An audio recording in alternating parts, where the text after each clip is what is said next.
Thank you, and thank you all for coming. And if you want to move to the front, is this in a good, like, can you all hear me and it's not feedbacking and all that stuff? All good, okay. So if you want to move to the front, we're gonna interact a little bit, so move to the front, like now. When it comes to being resilient, every emotion matters. Every single emotion that you feel, every emotion that comes across your brain, every single one of them matters, from the sadness to the joy, the laughter, the tears, the confidence and the clarity, the confusion, the exhaustion. Every single one of them matters. So my question for you today is, how tapped into your emotions are you? And how quickly can you shift from one attitude to the next? How many of you walked in today feeling maybe not quite everything that you know you could feel? Maybe there's something going on in your life that is not exactly where you want it to be. Maybe there is sadness. Maybe you are going through a trial that you just can't see a way out of. Maybe you are still recovering from the lockdown, and you're still in a place in your business or in your life where you don't want to be. Nothing is always awesome. And it's also not always awful. And every single one of your emotions matters. When I was a kid, my mom, when we would get into, there were 3 of us, and when we would get into a bad attitude, my mom would send us outside and she'd say, "Get outside and let the stink blow off of you. Let the stink blow off of you." And she'd send us out. And now, being a mom now, I had 4 kids in 4 years and then added 3 stepdaughters to the mix later in my life, 7 of them. I so understand what it means to go outside, let the stink blow off of you, and I say it to my grandkids now. If we came back into the house and we were still walking around all grumpy with all our attitudes going on, she'd sit us down and she'd play a game with us. This is the way the game went. She would sit in front of us. We were on 3 little chairs, and she'd go like this. I'm gonna say ha, and you're gonna say ha ha. And then I'm gonna say ha ha ha, and you're gonna give me 4 ha's, and we're gonna go until we all laugh. So this is the way it's gonna go. I'm gonna say ha, you're gonna give me 2 ha-has. I'm gonna do 3, you're gonna do 4, and we're gonna keep going, and we're gonna see how long it takes to shift you into laughter. Are you ready? Ha. Ha ha ha. Ha ha ha ha ha. You see, it doesn't take long. And by the time my mom got to about 5 or 6 ha's, we were all laughing. Because attitude is a choice. And resiliency is a decision, and decisions require action. And actions take you into who you are becoming. So today, we are talking about the B attitudes of resiliency. Who you are becoming. Because who you are becoming, the action steps you are taking into who you are becoming, are going to take you into the next chapters of your life. And those are all decisions of who you choose to become. Whoops, wrong button, sorry. Resilience, recovering from difficulties, the ability to spring back into shape. The ability to spring back into shape. Oh, I love that whole mental image. I'm gonna spring right back into shape. It seems doable when there is one thing going on in your life at a time to spring back from. One thing at a time is doable. In 2003, my grandmother passed away. She was someone that I spent every weekend of my childhood with. She was my hero. I freaking loved my grandmother. And losing her was like losing a literal piece of my heart. In 2004, my divorce was final. Divorced mother of 4 young children, something that I never, ever, ever envisioned my life being or happening to me. But I bounced back from both of those, stronger than ever. In 2005, my dad was dying of kidney disease. And we entered Johns Hopkins University together one day in March. And we came out, me without a kidney and him with another one. And it was amazing. And we both bounced back. In 2009, I went in to see a doctor. I was remarried now, went in to see if I was healthy enough to have another baby. But her words to me were this: you have abnormal cells in your uterus. You're going to require an immediate hysterectomy. I was in the hospital the next day. Not only losing a part of my body, but losing some hopes and some dreams. The following year, my brother, my oldest brother, died when he was 48 years old from colon cancer. One thing at a time. 4 years later, in 2014, my dad, my business mentor, my best friend, the only person in the world who called me princess, and I believed I was one when he said it, went into heart failure and didn't come out of it. And then came 2020, right? The lockdown, the isolation, business setbacks, business losses, loss of loved ones. It felt like it was never going to end. So when I went into 2020, I had all this past experience behind me now of how I could be resilient and bounce back. So I decided to head 2020 off at the pass. When they told us we had to stay inside, I figured, fine, I'll write a book. I'll start a podcast. I'll publish that book. I'll start another one. My mom was living with us for about 2 years by that time, so I figured I'm going to spend so much time with my mom, and I did. I danced with my husband in my kitchen, and I have the videos to prove it. I'm not going to show them to you today. They're a little bit embarrassing. But we did so much stuff in 2020, and I figured I'm already bouncing back from this. And then December came. We can be resilient when it's one thing at a time, but what about when those waves keep crashing? What about when you can't come up for breath before babble takes you down? December 2020. I'm going to give you an overview of my life from December 13th, 2020 to December 23rd of 2021, 1 year and 10 days. December 13th, 8 o'clock at night. It was a Sunday night. My mom, who had been feeling very, very tired, decided to go to bed early. She went to bed. My husband and I had all the Christmas decorations all over the floor. We were decorating the Christmas tree. As was our routine, we both had a steaming mug of hot chocolate with the marshmallows. It was snowing outside, and the Christmas music was playing, and we were decorating the tree. My cell phone rang. And I glanced down at it, not recognizing the number, and my routine, my thing I do is, if it doesn't tell me who's calling, I do not pick up that phone. I'm not into telemarketers, I'm not into calls that are some recording, I just don't answer the phone. But this night something said, pick up the phone. So I picked up the phone, and what I heard was, hello, Carrie, this is Dr. Lehrman calling. Doctor.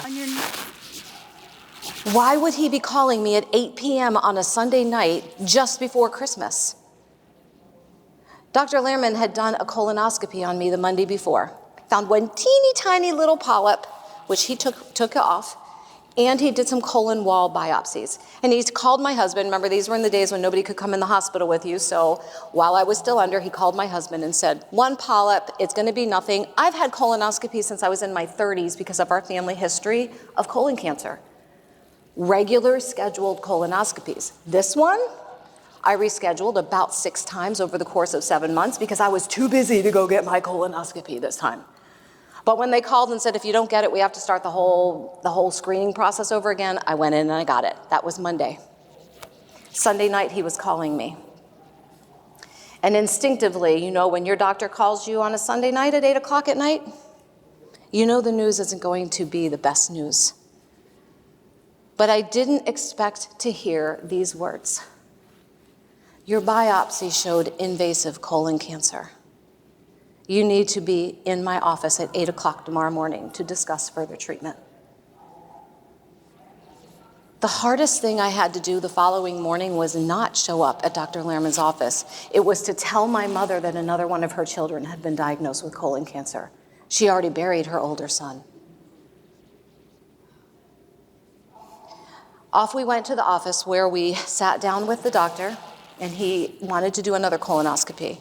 2 days later, I was in the hospital having another colonoscopy where he took more colon wall biopsies, and it showed even more cancer. Even more cancer.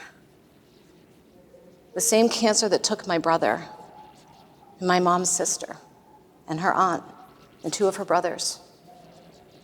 The same cancer that my mom had had years before, but they found hers very early. They told me that just after the new year, I would need to go in to have half of my colon removed, the right half of my large intestine completely removed. So in January 7th, I spent January 6th prepping.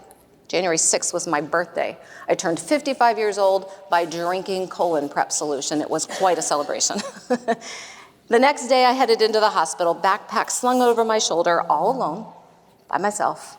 I walked in, turned around to my husband, waved at him in the car, and gave him a smile.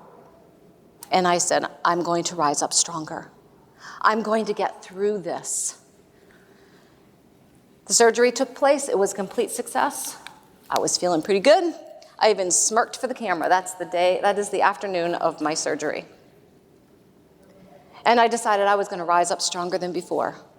They got all the cancer. I wouldn't need any chemo, no radiation. They said, we caught this so early. You are so blessed. And I felt blessed. I felt so blessed that I had had all of these screenings done and that they caught it early. I went home. I was feeling so good until I wasn't. My family was amazing. And one day I walked down to the kitchen and my daughter was talking to me and I looked at her and all of a sudden her whole head just started to morph into like 5 different faces. I was so dizzy and I started to fall to the floor and she helped me back to my bedroom and I thought it was just from the surgery. I thought it was because of medications. The nausea and the dizziness, I thought, it's just, I'll get over it, I'll get through it. It's just part of the recovery process. Until I woke up a few days later and had no sense of taste or smell. So, that was my next thing in January. In the meantime, the hospital called me and said, oh, your housekeeper tested positive for COVID right after you got out of the hospital. I had used her pen. So there was no question as to where I've contracted the virus. But again, I thought, I'm going to get through this. We are talking, how long are we now? I still don't have very much taste or smell. And they've told me I probably will never, ever have it back again. It is just one of my long-term effects of having this virus. So I thought, again, I'm going to rise up. And then the next day, Dr. Lehrman called me again. And he said, while you were in the hospital, we did some testing on you, some genetic testing because of your family history of colon cancer. Your test showed that you have Lynch syndrome. You need to get your children tested immediately. There's a 50% chance you have passed it on to them. I didn't know what Lynch syndrome was. Any of you know what Lynch syndrome is? I had no idea. No idea what Lynch syndrome was. Never heard of it in my life. So, I did what every self-respecting American does. I Googled it. I Googled Lynch syndrome. And I immediately wished I had not Googled Lynch syndrome. I was terrified. Lynch syndrome is a genetic disorder. I am missing the MLH1 gene in my body. We are sure now, looking back, that my brother also did, and my mother's sister. Missing this gene means that I am 90% more likely than the general population to have colon cancer, uterine cancer, ovarian cancer, skin cancer, brain cancer, kidney cancer, for men, prostate cancer. And I am unable to fight the cancer off. And the cancer grows at an alarming rate. I had Lynch syndrome. My sister-in-law called me and in her very, very supportive words said, oh my gosh, you're doomed. You're doomed. You're gonna die, Carrie, you're gonna die. Don't die, don't die. And I was like, right. My life has been predetermined. I firmly believe that. There is a time for me to be born and a time for me to die, and I don't know what those dates are. What I do know is it's not right now, this second, today, and so I will use this moment today with every ounce of energy I have, because I don't know. I don't know when another Lynch cancer is going to affect me, or if it ever will. But I'm not going to think about it every single day. And I decided, and we're still only in January, people. We're still in January. And I decided I was going to call the Lynch Syndrome Foundation, and I wanted to be a spokesperson for them, and I wanted every single person with Lynch syndrome to know this is not a death sentence. This is your power. You now know the monster you're fighting. Now we know to get screened every single year. We have power. We know what we have. And by the way, 1 in 250 people have Lynch syndrome. 98% don't know they have it. Okay, so caveat, get yourself tested for genetics. It's very fascinating and it could save your life. It has saved mine. Well, then I thought, that yearly skin cancer check that I've been putting off for 2 years now because I'm too busy, I should probably go get that. Yep, skin cancer. Hey, do you walk around with this part of your back showing all the time? No, I don't. Well, you have cancer. You have skin cancer. Again, early stage and treated. I was getting tired. It was January 20th. It was only January 20th. And I kept saying, I can rise up stronger. I can do this. I can be resilient. But I was getting really, really, really tired. And then I got COVID again. Again. Now, some time had passed. I'm going to skip a few months. We're in June now. And my husband and I both came down with COVID again. Wasn't as bad that time. But it still was not nice. All right, then we get into November. And I was in Georgia visiting my family. And I went down to use their treadmill. And the engine went rogue, or the motor went rogue on me. And when it went rogue, it just made the tread go at this unnatural, unhuman speed. And I could not get it. It happened in the blink of an eye. And I just grabbed the side of the treadmill with my left arm. It threw my feet up and slammed me down on the side of that treadmill. And when I went to get up, I knew my arm was broken. I knew it was broken. And so we went to this little podunk hospital in Blue Ridge, Georgia, where we sat for 6 hours for them to diagnose a broken humeral bone right under the cap of my shoulder. Now, I was supposed to leave in 2 days to lead a 5-day event in Georgia. And then I was supposed to stop in West Virginia and speak on my way home. It was a 16-hour drive from Georgia to New York, where we lived. And this was all going to happen with a broken arm that you can't put a cast on. Very painful. I had no idea how much you use all of these muscles to sit up or stand up from a chair or lean over to spit into a sink. It was excruciatingly painful. And I started to think, this year has to stop. I just can't anymore. I started to feel like I was going to give in to the waves. In fact, I felt like I wanted to give in to the waves. I was tired of the waves. At one point, I looked at my husband and I said, can I just let them pull me under now? I'm tired. Then I was diagnosed with osteopenia. They demanded a bone scan. Very, very common in folks with Lynch syndrome, so I found out, especially of those of us who have lost part of our large intestine. Your intestines have work to do. It's to absorb nutrients into your body and into your bones. I'm missing half the process. So I was diagnosed with this and started treatment for osteopenia before it went into osteoporosis. Then I got a call from my new gynecologist who said, with Lynch syndrome and with the test that we just took from you, we're going to need to remove your ovaries. You're at a huge, huge risk for ovarian cancer. A cancer I was already watching my aunt in Georgia die from. My aunt, my beloved aunt, who is probably right now weeks from losing her battle with ovarian cancer. And they said, we need to take yours out now. So December 23rd, I went in for my second cancer surgery. If that things aside, everything I have 1 year and 10 days. And yes, I am a ham. If I'm going to be in the hospital, I'm going to be creating reels. That's just the way it is. All of these things aside, though, the worst part of that entire 1 year and 10 days, I'm going to take you back to May. We had my mother tested for Lynch syndrome. On May 2nd, she got her results back. She was positive. She had been so tired. She had been declining in front of my eyes. She lived with us for 3 years of her life, the last 3 years of her life. She lived with us, and I had watched her decline. I had had her to every single specialist I could think of, and no one could tell me what was wrong with my mom.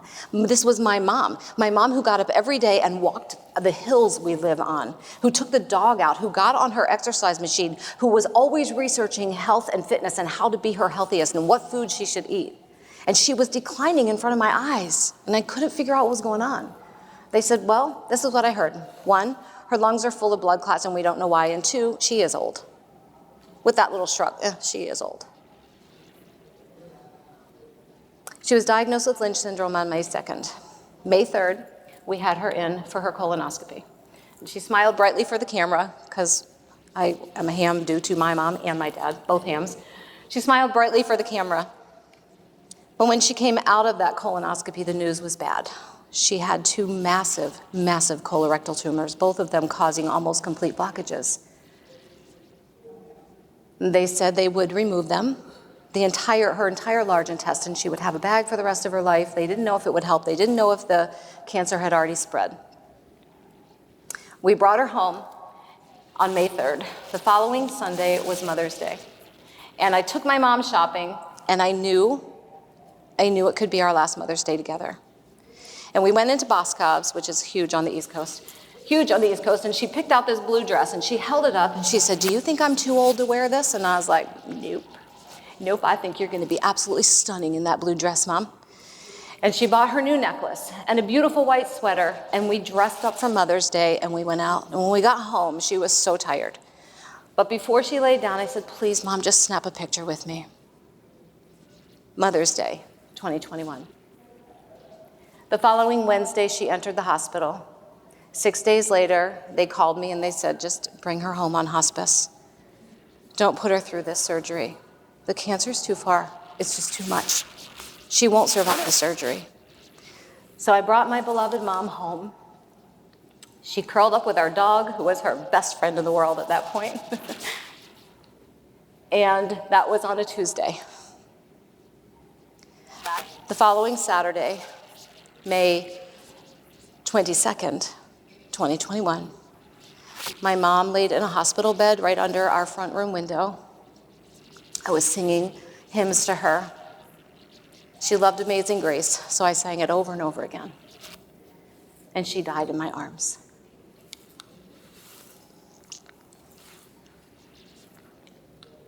We're just going to take a break for a second. That was 1 year. 1 year. And while I was sharing all of that, and I can tell from the looks on your faces, the emotions, it takes you back to your own life.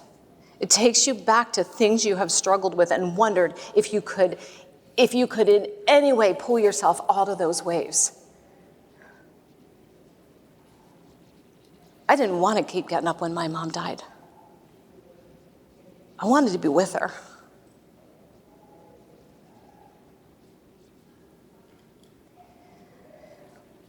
My mom and dad planned their funerals when I was in high school. Prepaid them, did everything. Picked out their caskets, did everything.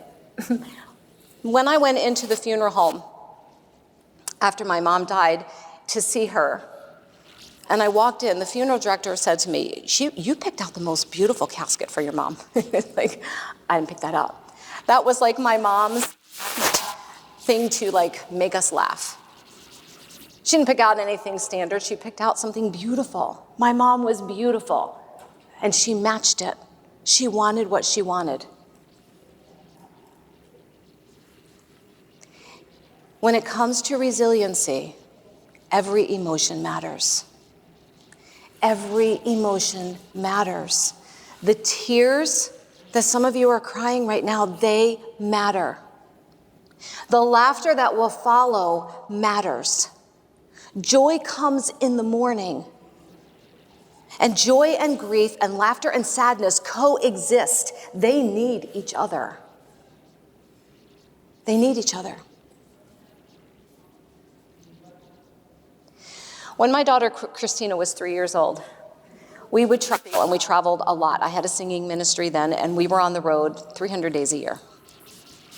And whenever we would pass a Pizza Hut, I would look at her father and I would say, hey, do you think we should eat at Pizzahut? 4 kids, in 4 years, you spell everything. Because kids are really, really smart. And if the answer was yes, we pulled into this red roof with the best pizza in the world, and they could eat to their heart's content at the buffet. And one night at home, I put dinner in front of my little daughter, and she didn't like it. It was probably chicken and rice or something like that. And she started crying, and she said, I don't like this. And I said, how do you know? You haven't even tasted it. And she looked up at me with her beautiful little face, tears streaming down her face, and she said, I want to eat baby spicy. Ha. Ha ha ha. Ha ha ha ha ha. When you are grieving and when you are sad, in order to be resilient, you must make room for laughter as well.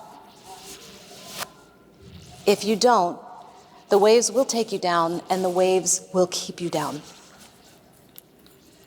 Resilience. Recovering from difficulties. The ability to spring back into shape. But what about when the waves keep knocking you down? How? How do you bring in the laughter when you are grieving? How do you bring in the joy when sadness threatens to suffocate you? How do you rise up stronger in the times of great difficulty? How do we do that? That's where the Beatitudes come in. It's who you are becoming. When I got off my flight in Phoenix yesterday, I had to catch a shuttle to the car rental place. And sitting on the shuttle to get to the car rental area there at the airport, this older woman sat down next to me. Beautiful, beautiful smile on her face. And so I started asking her questions because, you know, I'm a speaker. I don't know how to be silent most times.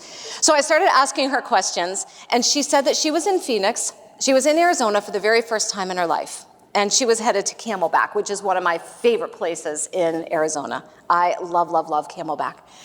And so we got to talking, and she said, I lost my husband very suddenly about a year ago. And this is my first time getting out of the house. And so we started to talk a little bit about that. I'll call her Janie. That was my mom's name, so I just immediately decided her name was going to be Janie, because that's the way my mom was when my dad died.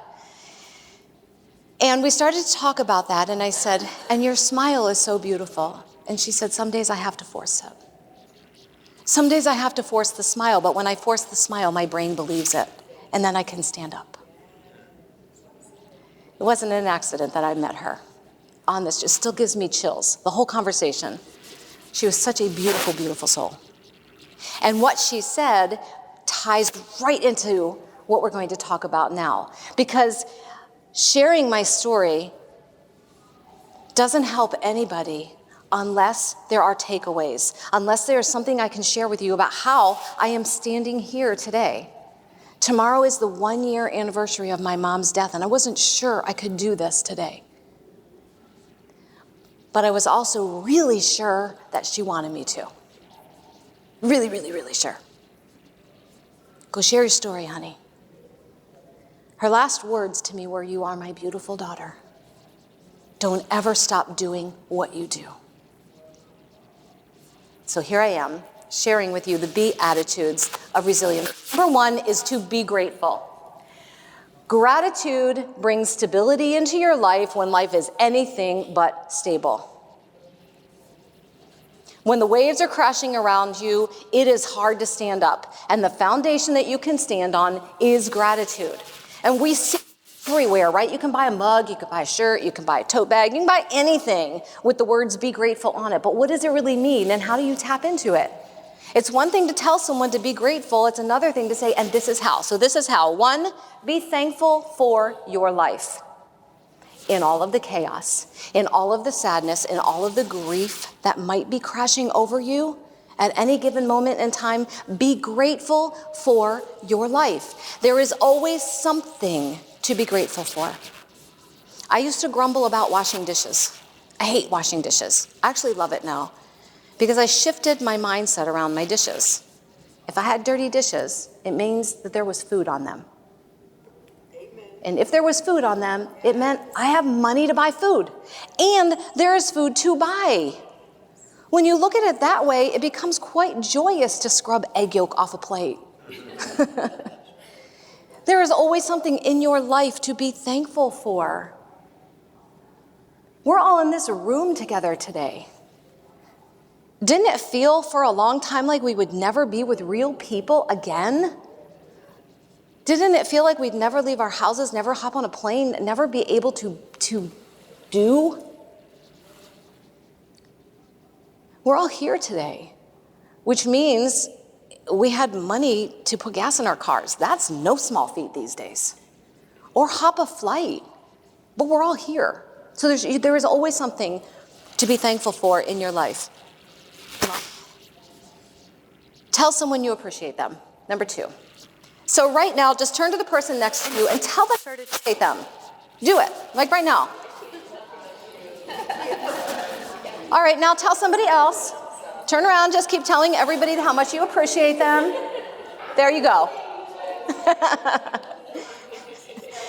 All right, 3 people tell me, I'm just going to point to 3 random people. Tell me how that made you feel. Amazing. Amazing. Happy. Let's go to a guy. Thankful, yes. Tell someone that you appreciate them. I'm going to challenge you at some point tonight, or maybe this afternoon, maybe it's tomorrow morning, whenever it is. I want you to jot down 30 people you are grateful for in your life. 30 people. And then over the course of the next 30 days, I want you to send them a card, not a text, not an email, an actual card that you're going to put a stamp on. They sell these things at the post office. You put them on an envelope. They show up at a doorstep eventually. And it makes a difference. There's nothing like getting a card in the mail. And it's not just for the person receiving it, it is for you too. Because as you are writing in that card, dear Lisa, I appreciate you so much. When you did blah, blah, blah, it made me feel. It doesn't have to be long, but it will change your life while you are changing 30 other lives around you. And I guarantee you it's going to feel so great that you're going to keep doing it. I started this practice a year ago, and I still do it. And people will wait. Just before I left, my daughter asked me, when am I on the list again? When do I get my card? It changes lives, yours and theirs. And it doesn't even have to be someone you know. How about the person who let you in at the grocery store because you had this, they have this full thing of groceries and you have 5 things, and they let you go in front of them? How much time do we spend thanking them? How about when somebody lets you in traffic, like there's a sudden merge and you're trying to get in and somebody motions you in? How much time do we really spend being grateful for the little things like that? You might not be able to put down your window and tell them, but you can wave. It doesn't take a lot of energy to wave and smile at them and let them know, thank you. Tell people how much you appreciate them. The pandemic made us afraid to talk to people. Talk to people. It doesn't mean you have to be in their space. We respect space now, and I get that. But you can tell someone 6 feet away how much you appreciate them. Number 3, write it down. Keep a gratitude journal. Yes, every one of you. Keep a gratitude journal. If you're like me, you have a closet full of empty journals or journals that have like 4 pages written in. I have a zillion of them. I want you to grab one of those journals and dedicate it as your gratitude journal. Keep it next to your bed. Before you go to bed at night, I want you to jot down 3 things you are grateful for from the day. And it doesn't have to be, I love my beach house and my Ferrari and all my diamonds and all my jewelry. It can be anything that you are grateful for. My pillow, toothpaste, nice sheets. Yeah. Clean sheet day every day is my perfect world. Like someday I'm gonna hire someone to just put clean sheets on my bed, and they have to have been dried outside. Write it down. 3 things. Then in the morning you're gonna get up, you're gonna grab that journal and you're going to jot down 3 more things that you're grateful for. I don't care if you repeat the same 6 things over and over again, or the same 3 over and over again, but write them down. Bookend your days. You're going to fall asleep feeling grateful, and you're going to wake up and be grateful and immediately feel the energy start coursing through you. Be grateful is your first beatitude. Second, be hopeful. Jonathan Sacks says, hope is the faith that together we can make things better. Optimism is a passive virtue. Hope is an active one. Hope takes action. I hope this year goes better for me. Well, what action steps are you taking to make that happen? Hope starts with belief. Resiliency only happens through the catalyst of hope. And hope starts with belief, and that belief is the catalyst to change. Without hope, there is no change, and there is no resiliency. Hope identifies your goals. When my mom died, my goal was to get out of bed. For about 4 weeks, that was my goal, to get out of bed every single day. Then I added to it, I was gonna get out of bed and get dressed, brush my teeth. Then I was gonna get out of bed, get dressed, brush my teeth, and read a page of a book. Baby steps. But every time I achieved one of those goals, my faith and my resiliency grew because I was achieving micro goals along the way. Eventually, my goal was to eat more than just plain bagels and to actually add some vegetables and fruit back in, which I did. When I broke my arm, my goal was to be up and walking within 5 days, to be walking 30 minutes a day within 2 weeks, and to do every single exercise that the physical therapist gave me so that I could get my range of motion back. Because they told me I'd never do this again. And they told me I'd never do this again. And they told me I would never lift weights above my head again. And I decided I was going to prove them wrong because I had the hope that I could do that. And I took the action steps. Hope is your pathway to change and resiliency. It doesn't happen without hope. It can't happen without hope. Dale Carnegie says that every successful person in the world is someone who refused to give up when the times got tough, but instead had the hope that it was going to become a reality. You keep going. A client of mine said to me yesterday, you know, I thought if this one client didn't come through, that I was going to give up. And then I woke up this morning and I decided I'm not ready to give up. That's hope. That is hope. And resiliency cannot exist without that hope. So your second beatitude is to be hopeful. Number 3 is be joyful. Joy is a choice. Happiness is a choice. It doesn't mean you're not feeling your emotions. It doesn't mean that you don't go through a grieving process. But it does mean that joy will come when you decide and you choose to let it come into your life. Count your blessings. My grandmother and I used to sing this together. Count your blessings, name them one by one.